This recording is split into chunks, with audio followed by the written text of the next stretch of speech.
तो दोस्तों जब हम लोग ने हेला को थॉर रैग्नारॉक मूवी में देखा था तो हम लोग को लगा था हेला को इतना पावरफुल क्यों दिखाया गया। फिर हम लोग को ये रियलाइज हो क्योंकि थॉर की फाइनल मूवी यानी थॉर का थर्ड पार्ट है, इसलिए ऐसा होना था, यानी कोई अच्छा सुपर विलन दिखाना था। उसके बाद ऑडियंस को थॉर 4 के नाम पे एक सरप्राइज मिलता है और ऑडियंस यहाँ पे सोचने लगी हेला के जाने के बाद और कौन सा पावरफुल विलन हम लोग के सामने आ सकता है।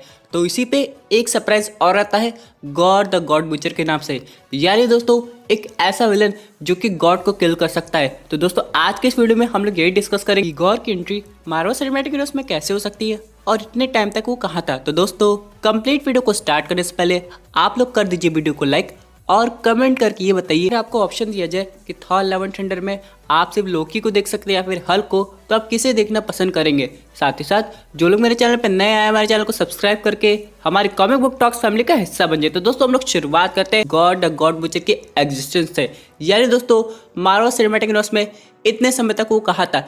इसके लिए दोस्तों हम लोग को थॉर 3 पे फोकस करना पड़ेगा।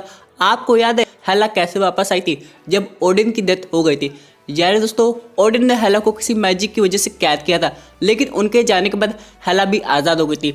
उसी तरह गौर के साथ भी कुछ हुआ होगा। दोस्तों गौर का एग्जिस्टेंस हेला की तरह बहुत पहले से हुआ होगा और हो सकता है ओडिन या उनके फादर ने उसे कैद किया हो, लेकिन जैसे ही ओडिन फोर्स खत्म होती है या फिर ऐसा कुछ होता है कि एसगार्ड में कोई एक ऐसी चीज थी जिसकी वजह से गौर कैद था, लेकिन हम लोग ने थॉर रैग्नारॉक मूवी में क्या देखा था कि एसगार्ड खत्म हो गया था। उसके बाद क्या होता है दोस्तों, गौर की जो पावर्स है वो वापस आ जाती है, इस वजह से दोस्तों वो आज़ाद हो जाते हैं। अब यहाँ पे बहुत से लोगों का क्वेश्चन होगा, अगर गौर थॉर रैग्नारॉक के जस्ट बाद आज़ाद हो गया था तो थॉर पे अटैक करने क्यों नहीं आए? क्योंकि दोस्तों मैं आपको बताना चाहता हूँ उसके बाद ही एवेंजर्स इन्फिनिटी वॉर के इवेंट्स हो गए थे और वो सब इतनी जल्दी हुआ कि क्या बताए।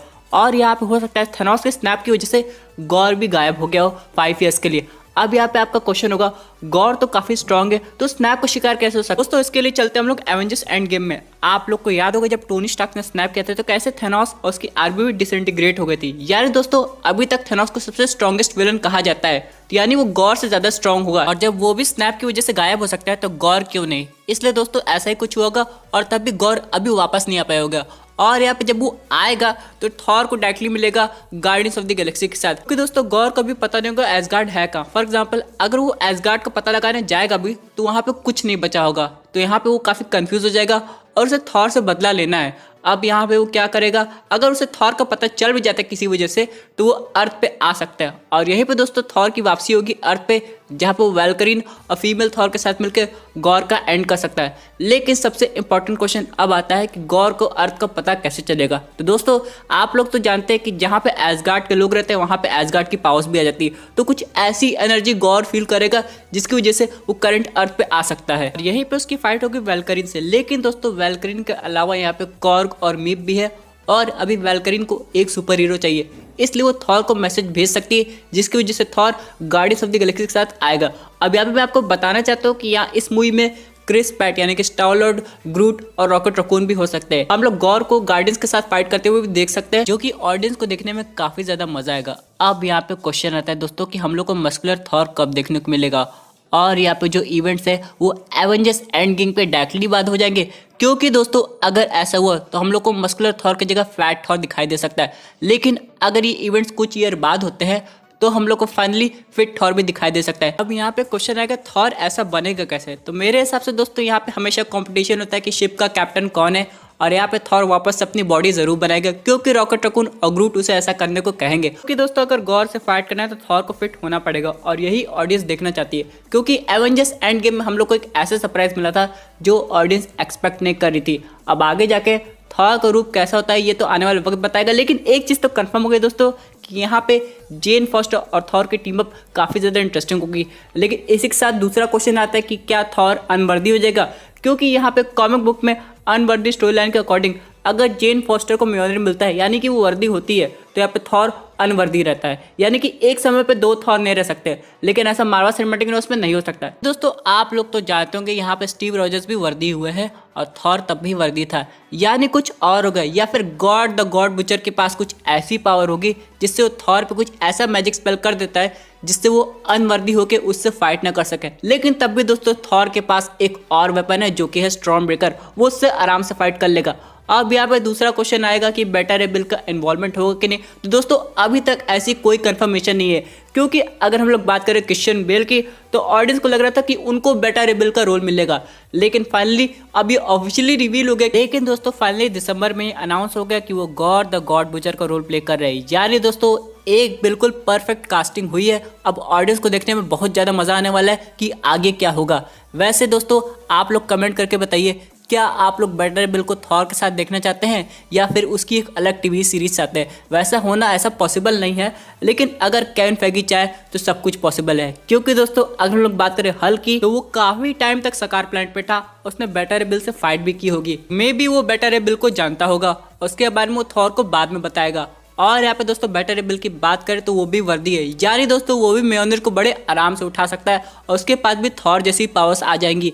लेकिन यहाँ पे कितने सुपर हीरोज ऑडियंस देखना चाहती है। फॉर एग्जांपल इस मूवी में हम लोग को थॉर दिखाई दे रहा है, फीमेल थॉर दिखाई दे रही है, उसके बाद गार्डियंस दिखाई दे रहे हैं, ऊपर से वैल्करिन भी है। तो यहाँ पे मेन फोकस किस पे होना चाहिए? तो जाहिर सी बात है मेन फोकस यहाँ पे दो कैरेक्टर्स पे होगा, यानी कि थॉर और जेन फॉस्टर पे। दोस्तों चलिए बात कर लेते हैं गॉड द गॉड बुचर की पावर्स की। बेसिक पावर तो हर सुपर विलन के पास होती है, लेकिन इसके पास कुछ यूनिक पावर होगी कि वो गॉड को आराम से हरा सकता है। अब यहाँ पे दोस्तों इसकी पावर्स का ओरिजिन कहाँ से होगा? इसके पास एक स्पेशल स्वॉर्ड होगी जिसका नाम है ऑल ब्लैक नेक्रा स्वॉर्ड। दोस्तों क्या आप लोग जानते हैं इसी स्वॉर्ड की वजह से काफी ज्यादा स्ट्रॉन्ग हो जाता है, लेकिन यहाँ पे ये स्वॉर्ड इसकी नहीं है, ये इसे मिली गॉड ऑफ सिम्बियोट से जिसका नाम है नल।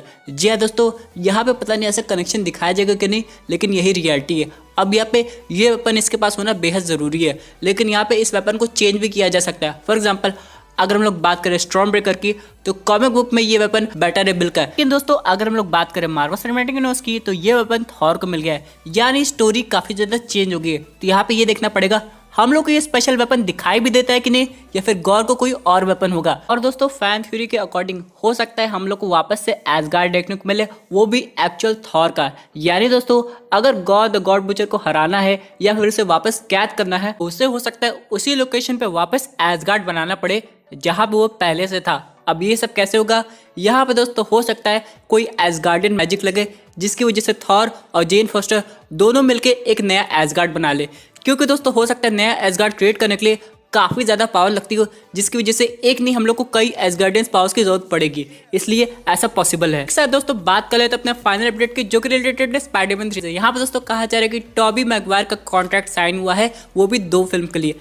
पहली तो Spiderman 3, doctor strange multiverse of madness. लेकिन दोस्तों अगर हम लोग बात करें एंड्रू गारफील्ड के स्पाइडरमैन की तो उनके कॉन्ट्रैक्ट साइन की डिटेल्स अभी नहीं है। अगर वो आती है तो मैं आपको जरूर बता दूंगा। तो दोस्तों ये थी एक amazing update related to God the God Butcher से। आई होप आपको ये वीडियो पसंद आई होगी। वैसे आपके क्या व्यूज उस पर्टिकुलर टॉपिक पे, अपने व्यूज जरूर कमेंट कीजिए। और दोस्तों अगर आप ऐसे unique super hero content enjoy करना चाहते हैं तो हमारे चैनल को सब्सक्राइब करके हमारे सुपर हीरो फैमिली का हिस्सा बन जाइएगा। Thank you for